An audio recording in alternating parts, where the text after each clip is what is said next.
This was the highlight for me last year. Right before coming in here looking into a crowd like this. It's an honor to be here. This year I was able to bring my wife with me, so Baruch Hashem, she's here with me in the back. We had a wedding tonight, we came running over here. And to the rabbi, wow. If I had you every week, I'd be religious. It's unbelievable. You're unbelievable.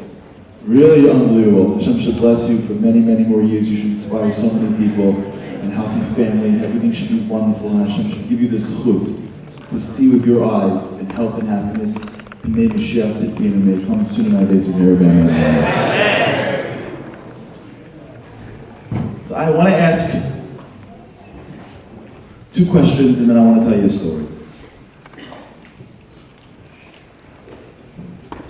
The rabbi ended when I got up here in a very meaningful way. When you work in the corporate world, you know that one of the most important things that a company needs is a mission statement. Companies spend 10, 20, 30, 40, sometimes they spend $100,000, believe it or not. They bring in experts, and the experts sit in a room, and they try to figure out what the company's about. And if they can figure out a good slogan, a good tagline for what the company stands for, then that company now has a mission statement. And it helps with everything. For those who are involved in companies, it's called brand equity. When you know this company stands for this, Delta flying higher, Nike just do it. When everyone has that line explains and represents the entire company. If the Jewish people would have one statement, that would be the mission statement of the Jewish people, what would that be? What would it be? What would be if we had one line? What would that be? We just had it a second ago. What is the line we teach our kids when they're little?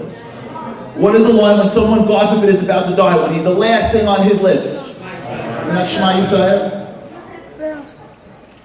We say it again and again and again. In fact, at the end of Kippur, after you go through an entire day of cleaning and cleaning and cleaning, you get in front of Hashem. At the end of Kippur, and the Chazan says Shema Yisrael, everyone says Shema Yisrael. 6 words. Shema Yisrael, Hashem Elokeinu, Hashem.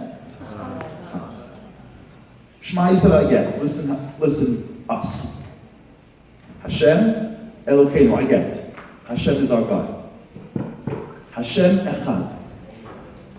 Why do we need Hashem Echad? We refer to Hashem as one. We call him Hashem. Don't we know that he's one? If you didn't have Hashem Echad, Shema Yisrael Hashem Elokeinu, would you know everything already in the sentence? There's 6 words, and 2 of them we don't need. Who was on the committee? I don't understand something. God has 6 words for the mission statement. If he would drop out the last 2, would it matter? Wouldn't we know there's only one God? Why do we say Hashem Echad? Of course he's Echad. We refer to him as Hashem. So we go into Kippur. So about 6 months ago, I had the opportunity to go to Spain. I went with a great organization called Olami. The Jews took over Spain for like a week. Since 1492, forget about it. And then another 500 years to recover from when we're done with that. 600 Jews flew into Spain, Toledo. They rented out a hotel. People from all over the world flew in. And on the first night of Spain, we had an event in a big, huge auditorium. They brought in LED screens. They threw out singers. So when everybody came for that first moment, they sat in these chairs. The lights were out. They couldn't believe it. It was like a laser light show. And I had the scoop to be the MC of the event. And I had like 10 minutes. And we worked on what I was going to say. We had a committee that was, the entire purpose of the committee was to figure out, what am I going to say for those 10 minutes? I got to say this and I can't say that. If I say too much, too little, I got to set them up. It's the first time they're coming in and how to do it. We had a meeting and then a second meeting, and I gave them what I thought, and they responded to it. Then I got to Spain. We had a pre-meeting. We had a dress rehearsal. I got up. The singer came on. The singer came off. For me to get 10 minutes in front of everybody on the first day of the Spain trip took forever. You know why? Because what's the rule? You never get a second chance to make a first impression. This was the first moment everyone was walking in. Everyone's paying attention now. You got to know what you're saying. And it's got to be something that's going to be able to be inspired, and they're going to hold on to. This is it. If you open up with something and it's like, forget about it, the whole thing is ruined. If there's ever a time the entire year where the entire Jewish people are paying attention, it's when. In 2 nights, we're going to have 15 minutes, or no matter where you are, this religion, this denomination, that denomination, you're Orthodox, conservative, you're into it, you're not into it, you're Sephardi, Ashkenazi. If you look at the entire Jewish world, everybody, if you're anywhere connected to Judaism, in any which way, you can have nothing to do with the Judaism your whole year. Everybody is going to be in shul for Kol Nidre. Everybody. The offices on Times Square, they're going to be closed. The companies that we work with, the Jews, they're not there. One time a year, God's got 10 minutes. 10 minutes. By the next morning, every people are already out. Everyone's going back. But you know what we got? 10 minutes. They come into Kippur. The Chazan gets up, and there's a hush in the crowd. If you were running the program, what would you put in that program? If you were on the committee, for what line should the Chazan say when everybody's sitting in the room? How about what the rabbi just said? Wouldn't that be amazing if every single shul got up and as the rabbi, everyone's paying attention 10 minutes, and the Chazan gets up and says, everybody, we love each other. Shema Yisrael. Wouldn't that be what you would say? We put Shema Yisrael on the back end of Kippur. Wouldn't it be that you walk in the first day, the first minute, everyone's sitting there, and you hear Shema Yisrael, every Jew goes, Hashem Elokeinu Hashem Echad. What do the rabbis put in that first minute? Anybody? Kol Nidre. Anyone know what's going on? I got that. I'm like all pumped up. I hear Kol. I'm like, let's rock and roll. Nidre. I'm like, I don't know. I'm already lost. Kol Nidre ve'Sureh ve'Kuname Kunase. I'm like, I don't even know what this is. By the time we get to Kol Nidre, everyone's like, I don't know what that was. I hope I did okay, and whatever it was, I hope it worked out. Why do we do that? Why in the world do we have Kol Nidre? Wouldn't you think it should be more inspiring than that? We're going with vows? That's what the rabbis are choosing? Who's on the committee? We're going with vows? On the night that everyone's here ready to be inspired, the rabbis go with the vows? What's going on? So I want to tell you a story. I want to tell you a story about my coolest friend. I have a friend, and everyone has friends. I want to tell you a story about my coolest friend that I have. There's a guy I'm friends with. He grew up in the Midwest.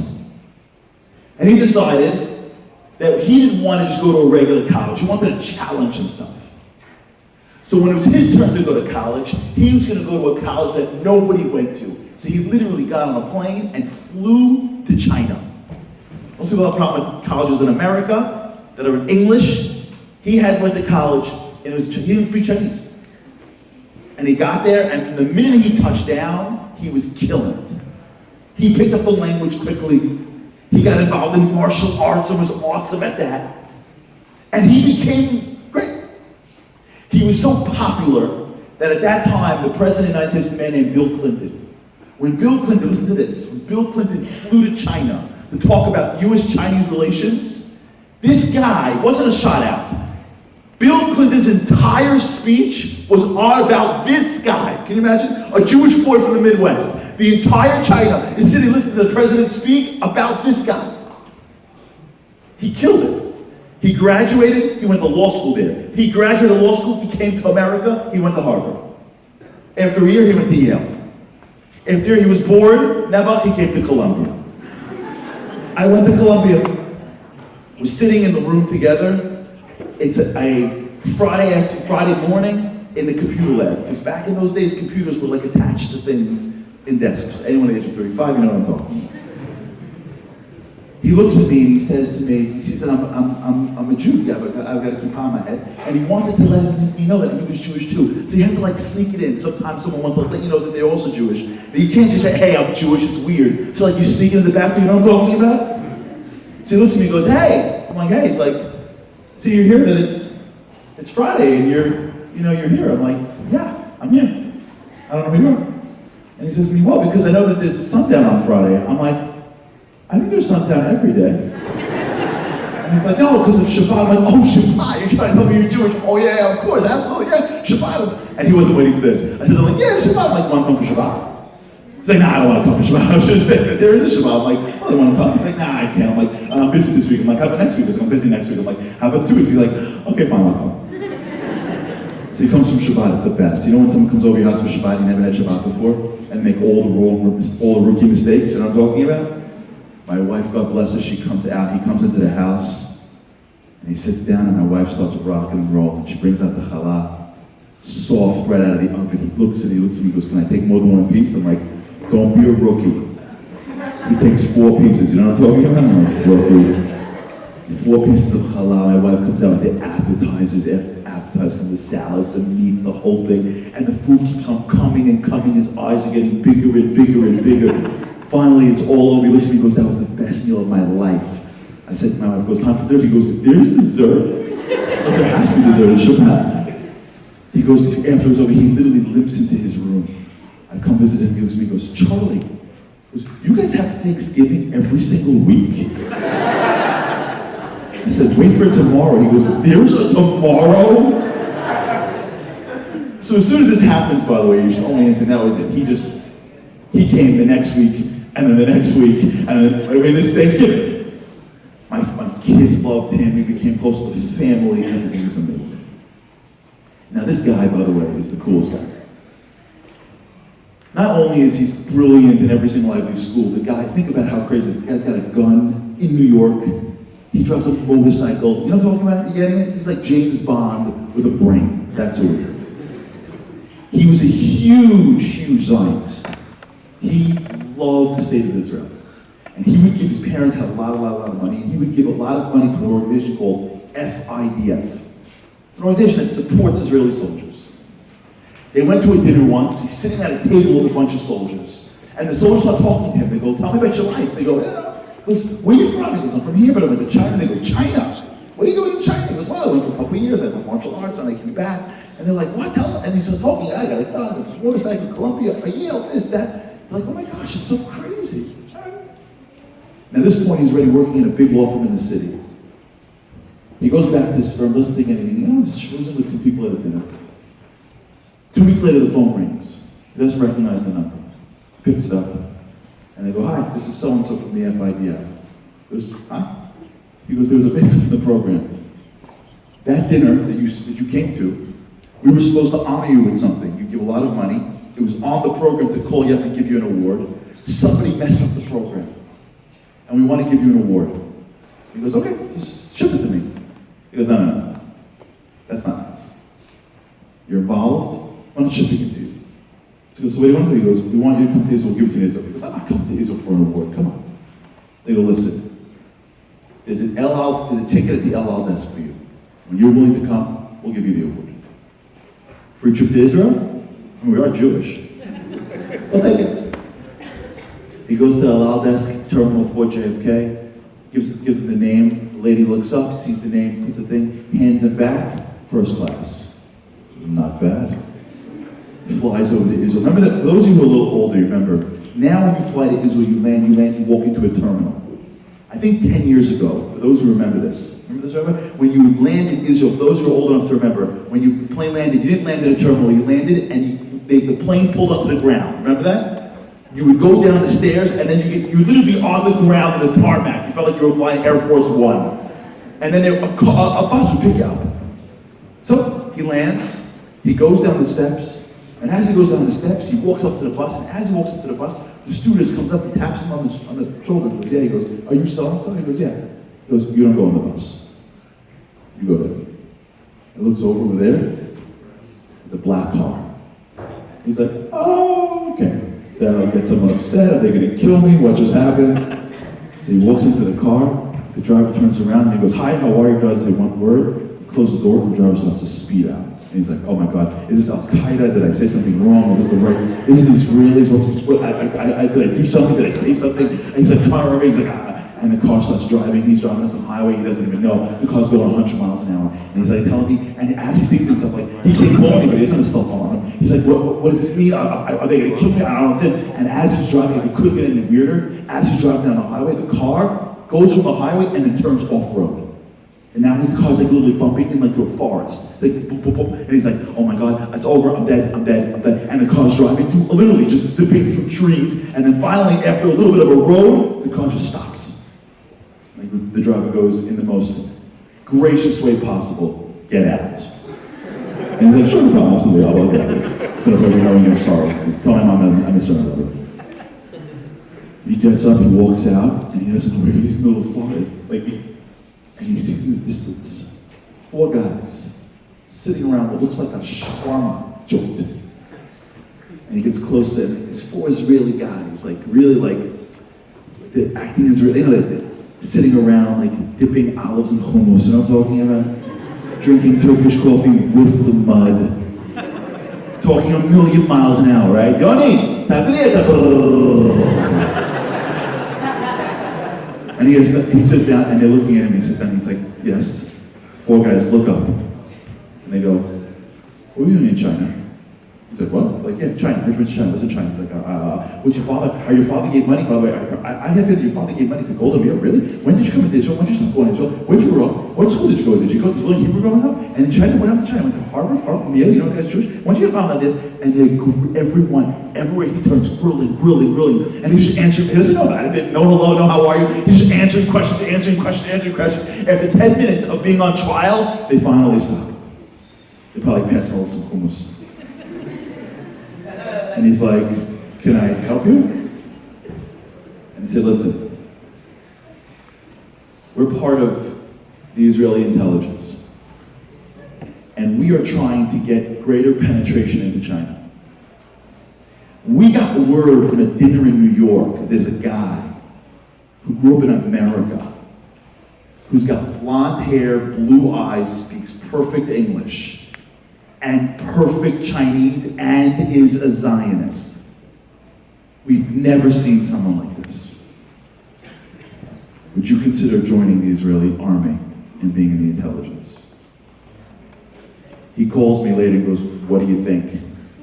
I'm like, what do I think? This is like how spy novels start. What, are you kidding me? What, now you're a lawyer now? Nah, I don't think so.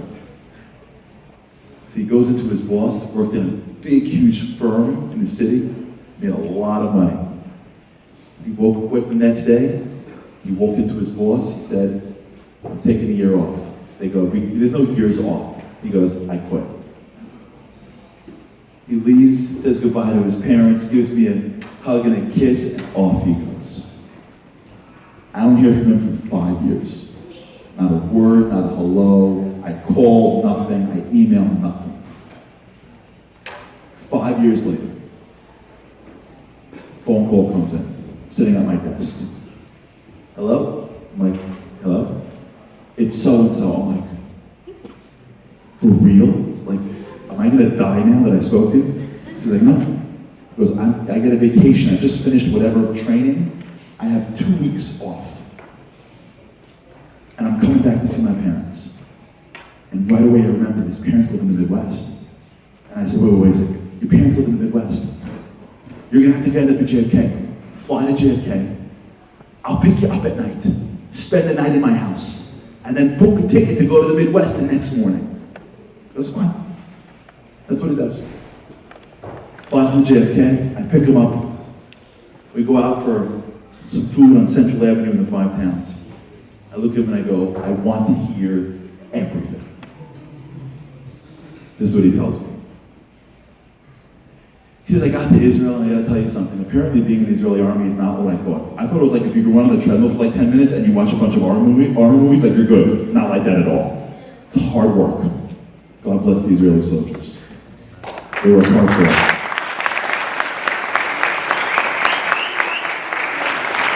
They put themselves on the line for the Jewish people, and by the way, when you join the army, it's not easy, because when I got there, I didn't know what I was getting myself into. By the way, he wasn't a young guy. He was already graduated law school, 3 law schools, and he had a job. And they put him in with the younger kids, and they're running, and he's killing catch up, and they're doing push-ups and they're climbing and he can't catch up, and he's working and it's not working out for him, and every time he's about to quit, they keep on going. Apparently the intelligence unit that he's supposed to go into, he couldn't just show up there, he had to go through certain levels of training, officer training and basic training, just to get to a level where they can actually take him out.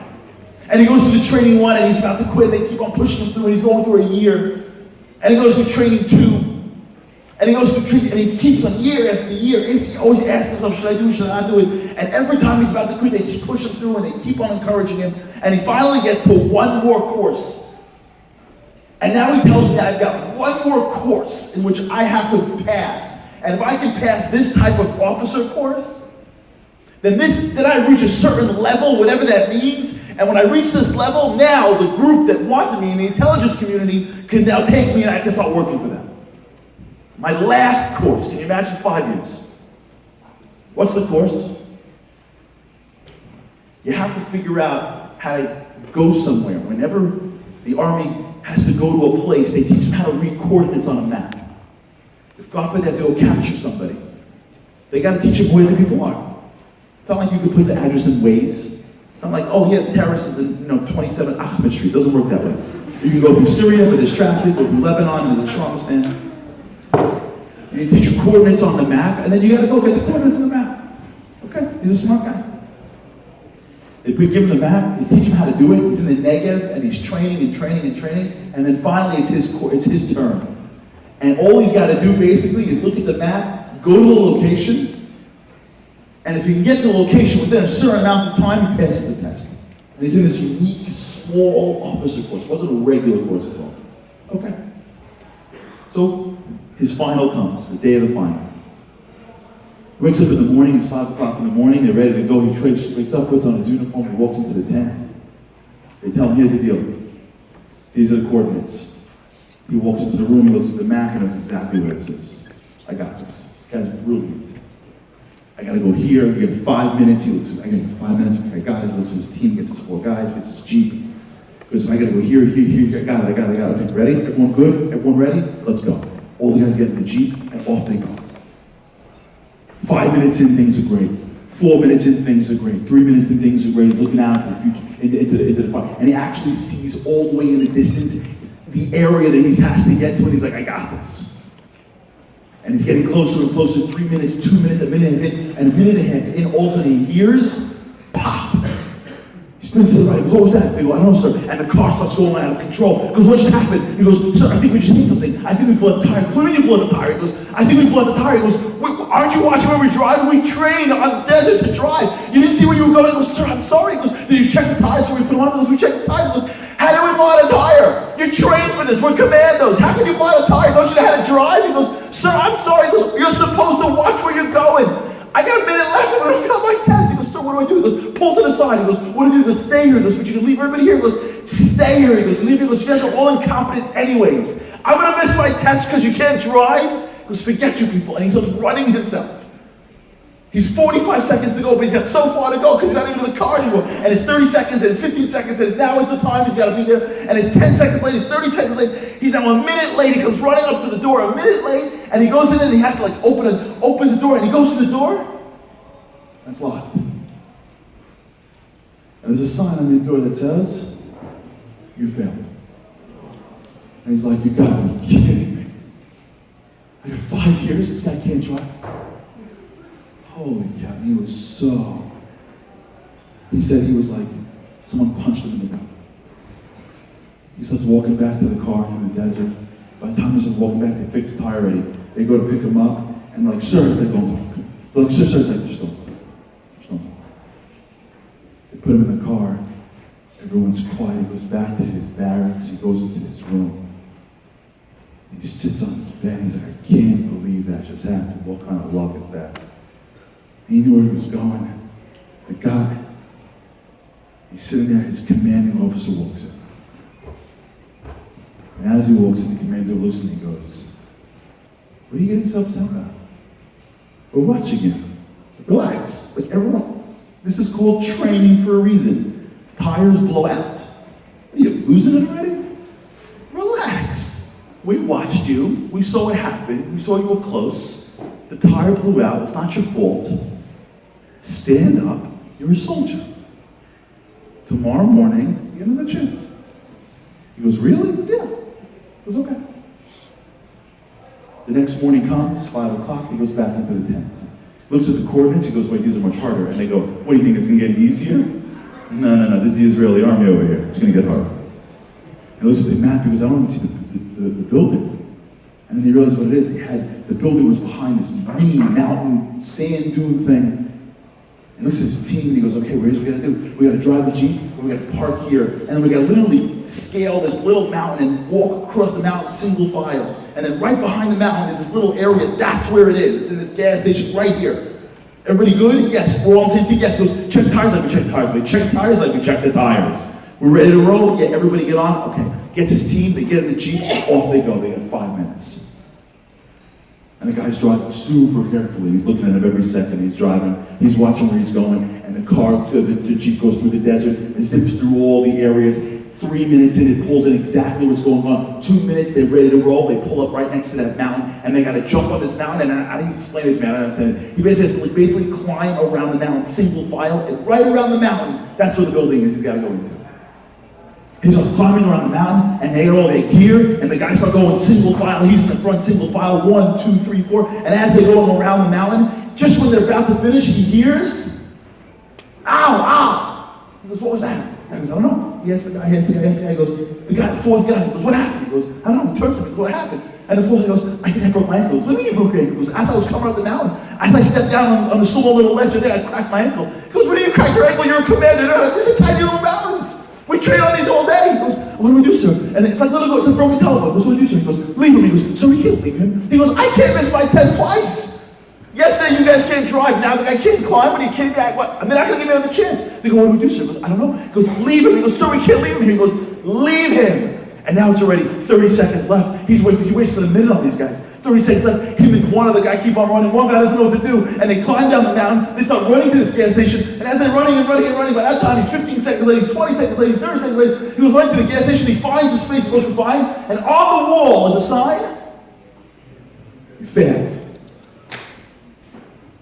Now last night, the first time, he was upset. He was. Now, he was livid. He said, I was breathing fire. Because I looked up to God and go, really, God? Really? I gave up my job to come serve your people, and this is what I got? The tire blows out, and the guy who's been climbing mountains for 6 months, he turns an ankle? And as he's yelling at God, he goes, you know what? It's not your fault. I know who it is. It's the Israelis. There's a guy somewhere up on the chain somewhere. I know how this thing works. There's some guy sitting in some headquarters looking down at some blonde American kid going, no. No Americans can be part of my team. Some guy has it in for me. He said, it just happens to be the tire blows out. It just happens to be the guy's ankle starts going. Just happens to be. Someone's after me. I'm going to find who this is, and I'm going to rip him. And he gets in that car, and they drive him back, and he's breathing fire. He walks into his barracks. He's ripping the place to shreds. And as his commanding officer walks in, he walks in and looks at me and goes, who's the guy? He goes, what do you call him? He goes, the guy. He goes, which guy? He goes, the guy who's setting me up. He goes, there's no guy. He goes, stop it. There's a guy somewhere. He's going to hide behind you people. You bring him into my barracks right now. Mano y mano. Don't you fail me and pretend that it's a tire or an ankle. You find the guy who's trying to fail me and bring him here. And the commanding officer goes, calm down. No one's failing. And by the way, we've been doing this for years, this special course. No one's ever had 2 things happen to them. 1 thing happens. 2, we may not all be the most religious guys in the world, but we believe in fate. This may not be what Hashem wants. We're meeting about you at 5 o'clock. I'll let you know if you have a chance for number 3. The commanding officer walks and comes back in 2 hours later and says, listen, you're American? He goes, yes. He goes, you play baseball? He's like, I play baseball. He's like, 3 strikes? He's like, there are 3 strikes in baseball. He goes, well, guess what? Today's your lucky day. Because we decided that tomorrow is your last strike. If you don't get to the location tomorrow, I don't care if you get hit by lightning. I don't care if God comes and opens the ground. I don't care if if you don't hit the door tomorrow at the right time. It's over. It's been a pleasure, but it's over. It's like, fine. He told me, because I went to bed that night, and I knew with 100% certainty that they were going to film me in the morning.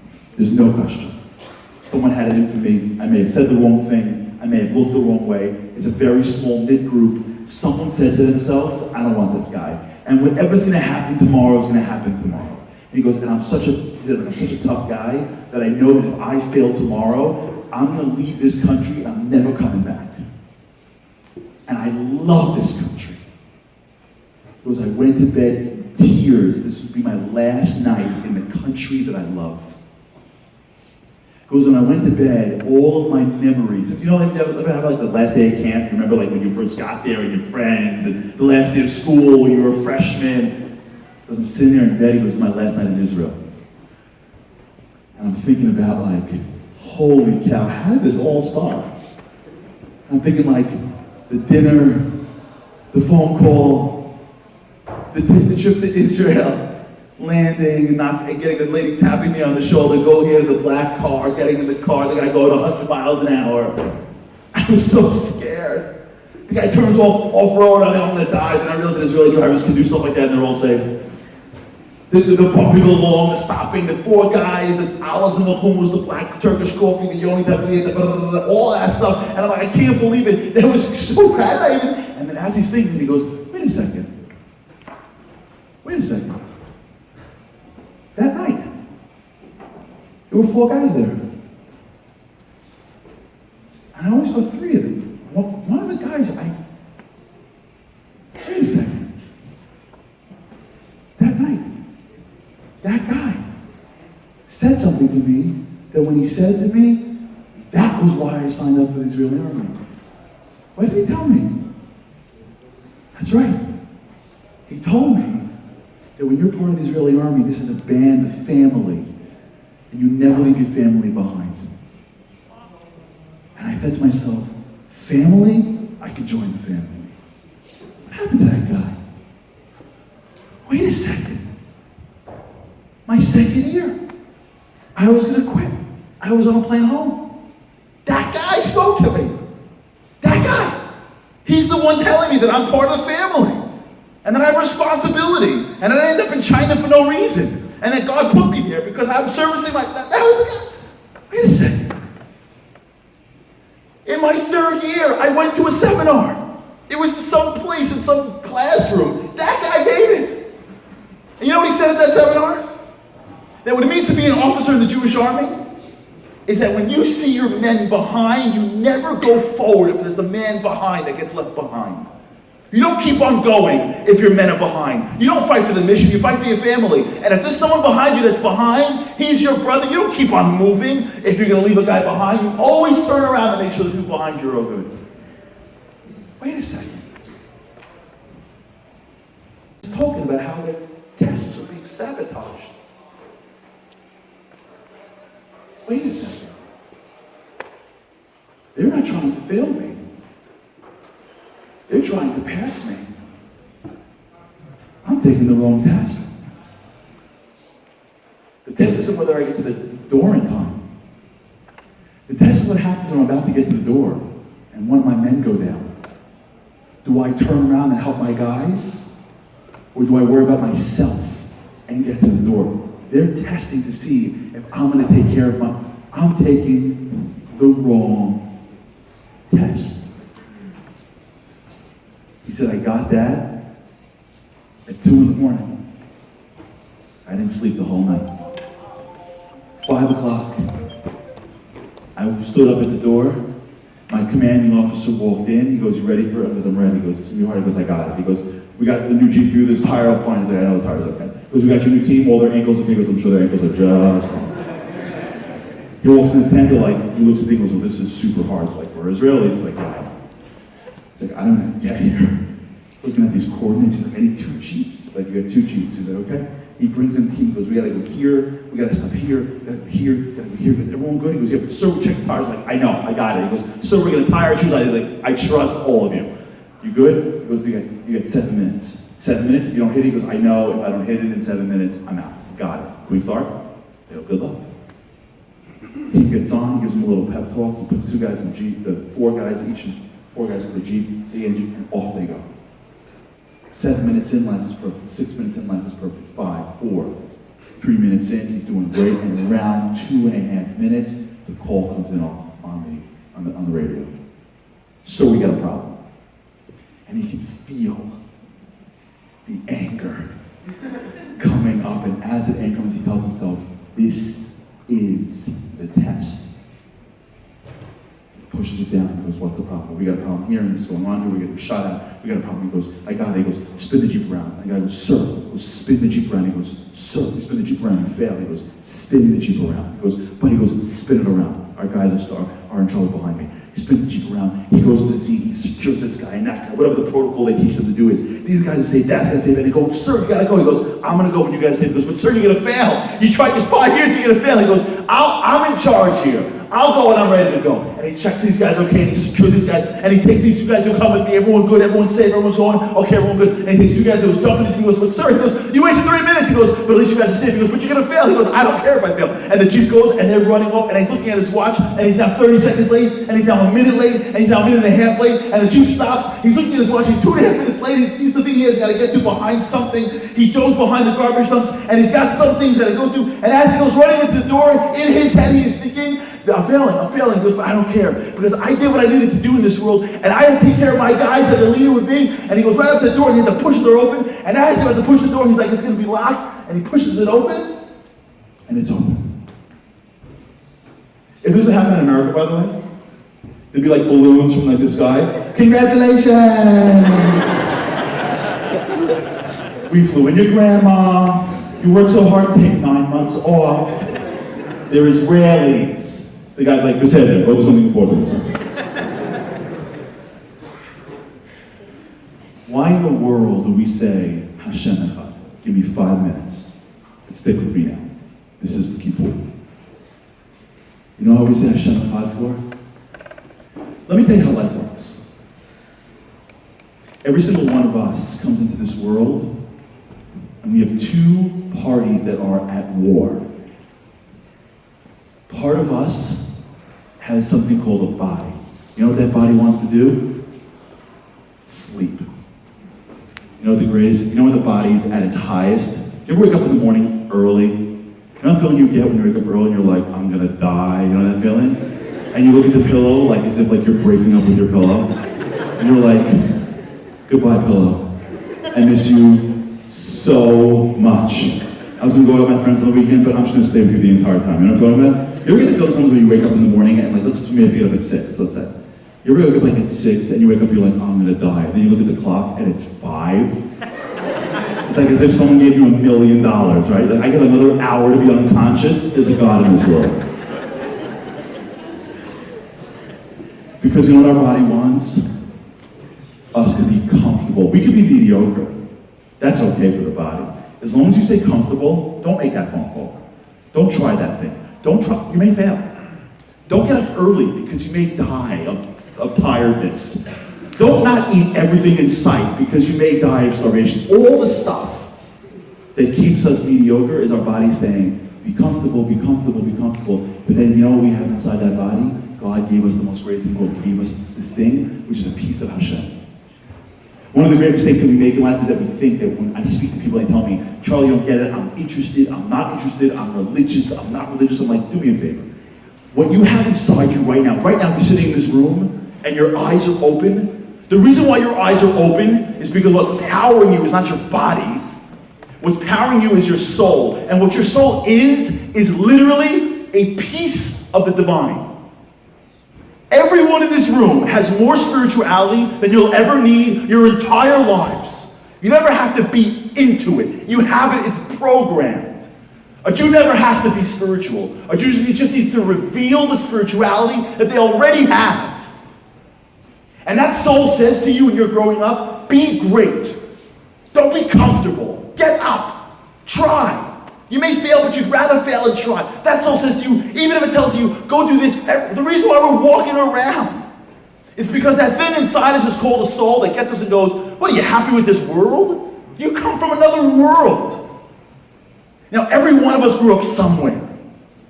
And when you come into this world, you know how it works? Your soul wants to be great, but you don't know what that means to be great. So you grow up somewhere. You grow up in a household, you grow up in a community, you grow up in a family, and wherever you grew up, somebody's whispering you in your ears, this is what it means to be great. For some people, they grow up in a world where they whisper to you, you want to know want to be great? You got to be rich. Greatness is money. So the guy gets up and off he goes and he's killing it. And he's working 24 hours. Why is he working so hard for? You know why? Not because he needs money to pay his bills, because in his head he hears greatness equals wealth, so he wants to be great. Some people grow up in the world, they tell you, you know what would be greatness? It's family.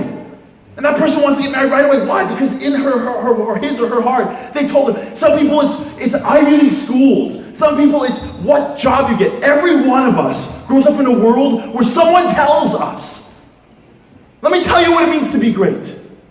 And you know what we do? We listen. We don't know any better. So you know what we do? We start our lives, and that soul says, be great, and off we go. When we're little, they tell us, get A's, and we try to get A's. Then we get older, they tell us, go here, and go here, and go here. And if it's not our families, it's the internet. Someone's telling us always where to be great, and we, because we have this soul, we start running for the thing that we think is going to make us feel like we're great.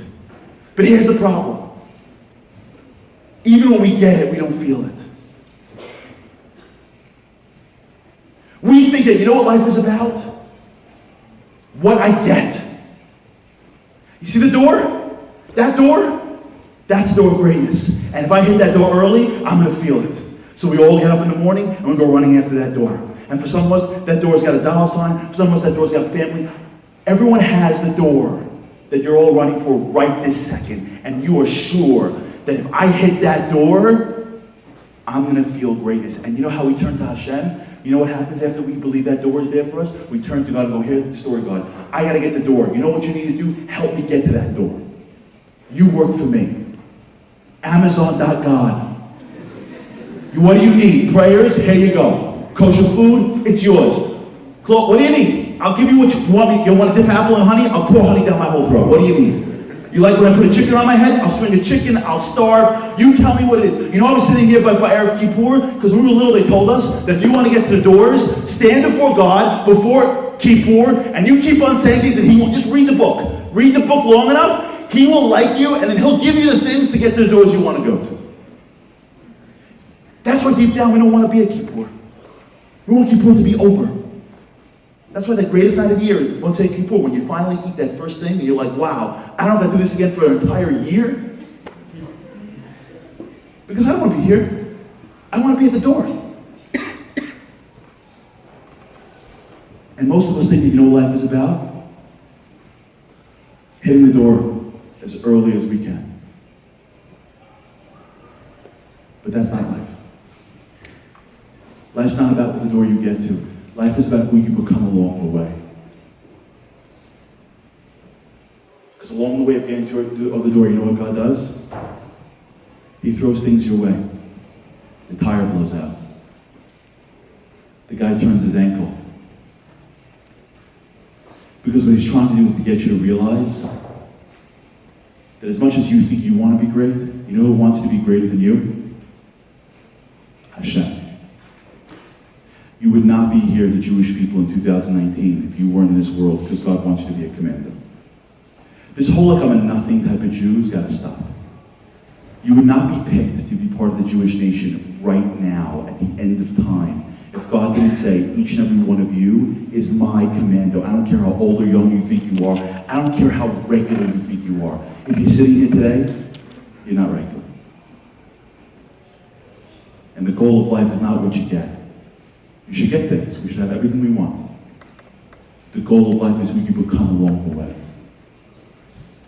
Because I got to tell you, the secret of life is most of us are taking the wrong test. We think the obstacles are what's getting in our way. The obstacles are making us the commandos that we're supposed to be. We think Hashem's job is to get us to the door. We don't realize that our job is to look up and go, what do you want from me, General? Because I got to tell you something, as badly as I want to make it, I know you want to make it. You want me to make it more. And I trust you. When you throw an obstacle my way, I trust you. When you ask me to show up to Kippur, it's not because you're trying to torture me. You want something out of me. You want me to be a certain type of person. And I trust you. And the difference between those soldiers that fail the real test of life, like the rabbi said, were soldiers, and the soldiers that make it are the soldiers that go through life and they fight for doors, and as they hit a stumbling block, they look up at the general and they go, I trust you. You know, we have say Shema Yisrael Hashem Elokeinu Hashem Echad. It's not that God is one. Everything is one. Echad doesn't mean that Hashem is one. Echad means that everything is one. Echad means when you walk outside in traffic, that's Hashem. When you're sitting in your house, that's Hashem. When you get the grade back you don't want, that when you have the guy or the girl you're trying to date and it is or isn't working out, it's Hashem. When the deal closes, Hashem. If the deal doesn't close, it's Hashem. Every way of your life, every step that you take. We live in a world we think that Hashem's up there waiting for us to see us by Kippur. Hashem's not up there. Hashem is in everything that we do. What it means to be a Jewish commando is to walk in the streets and know that every single thing that happens to me, it's Hashem changing things around because He's trying to make me into a commando. And that's why every morning we wake up, you know what we do before we say Shema Yisrael? We cover our eyes, because what the rabbi is trying to teach us is that you think you see the world? You think the world's by getting to a door? Here's how we're going to do it. Close your eyes, and now say Echad. And say it so strongly that now when you open your eyes again, I want you to see Hashem behind every single nook and cranny. When you go to work in the morning and the guy says, do you know? I want you to say, Hashem is saying no to me. When something happens in a day and someone goes, that was brilliant, I want you to see Hashem put the ideas into my head. When a Jew walks around with Echad, you know who walks with him every single day of his life? You know who stands next to him all day? The general of the army. That's the greatest gift of what it means to be a Jew. It means that Hashem says to you, I'm your dad. I'm standing next to you your whole life. I'm holding your hand. And when I throw you something good, that's because I want you to have good. When I throw you a challenge, it's because I want you to be a commando. I want you to be strong. I want you to be weak. If I give you green lights every day, you're going to be a couch potato. I need you to be the biggest guy in the world, the biggest woman in the world. I'm building a commando for Mashiach is coming. You're in the fourth quarter of Jewish history. I'm blowing out tires for you. Guys are turning ankles because of you. You think you're not important? You think you're not important because you can't read well enough? What are you joking me? You're in my army. Echad, Echad. Every day, all morning, at night, when you wake up, the little kids, the old adults, before you die, every second, you end at Kippur, you come the last second of Kippur, you look up at God and go, I get it. Where am I running from? I'm not running from you, I'm running to you. You want me to be more successful than I want to be successful. I'm leaving you. I need you. You want me to be better than I want to be for myself. I need you. I trust you. I trust you. I trust you. We live in this world we think Hashem is always mad at us. Hashem is always proud of us. But it requires us to do one thing. There's one thing you need to do to get this. One thing. We're going to look up at the Kodesh Baruch Hu, Hashem, and say, I trust you. It's not about me. I'm in your arms now. I'm falling back in your hands. What's the thing that we do that shows that we assert control over this world? We love to be in control. How do we assert control spiritually? Anybody know? Our mouth can actually control the spiritual world. When you make a vow, you know what you're doing? You're saying, this is mutar for me. I'm making a vow. Go up and say, now it's asur. I'm controlling the thing. A vow shows that you're in control. And on Kippur, we stand before Hashem. Everyone's paying attention. And the Chazan gets up and says, all the vows, all that I know how to do this. All that I know which doors to get to. All that I know where to go. All the me, the whole year, me trying to control everything. I want to make it batul. I want to nullify it. When the Jew walks into Kippur, the Jew walks in and says, Hashem, all the me, I want to nullify it. You know what I want to do? I want to find you. Kippur is a day where it's a day of complete and utter forgiveness. Where you stand before the Borei Olam and you say, I'm sorry that my whole life is about me. Clean me. Clear my vision. Clear my life. Because when I walk out of here, you know what I want to do? I want to walk through walls. When I walk out of Kippur, I want to be able to walk and not only hit my doors, I want to become the officer along the way as well.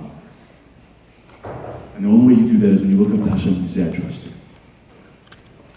I did this, by the way, with other groups. I'll leave you with this. Try doing this between now and Kippur. You have 2 days. It's 5 Inu Yima and Yom Kippur. Try doing this 5 times. If you can, count on your hand between now and Kippur. Can you imagine walking like this? Try it.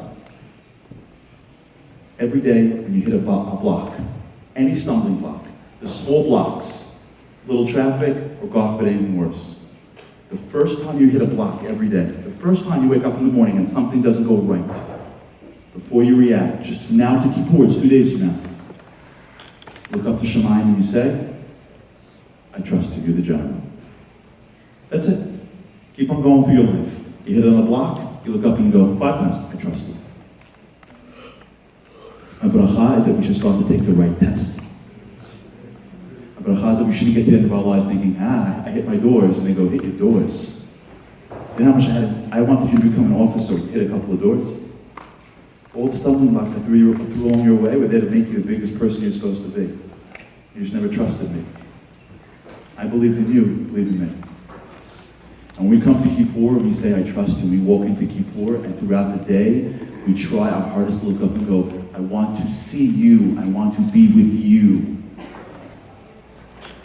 And a Jew gets to the place at the end of Kippur, and when they say, Shema Yisrael, Hashem Elokeinu, Hashem Echad, they realize it's not that He is one, it's all one.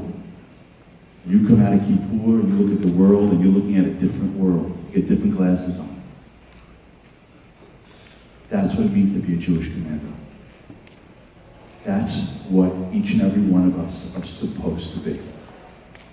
We're not supposed to be survivors. Life isn't about getting things, spending things, and getting things. Life is about standing up and being a soldier in the army of Hashem. In this Kippur, we should have this zechut for Hashem to look down and see all these soldiers and should say, it's time to bring the final Geulah. We should have this zechut to be able to have this lecture next year. Yerushalayim Kodesh and Harary.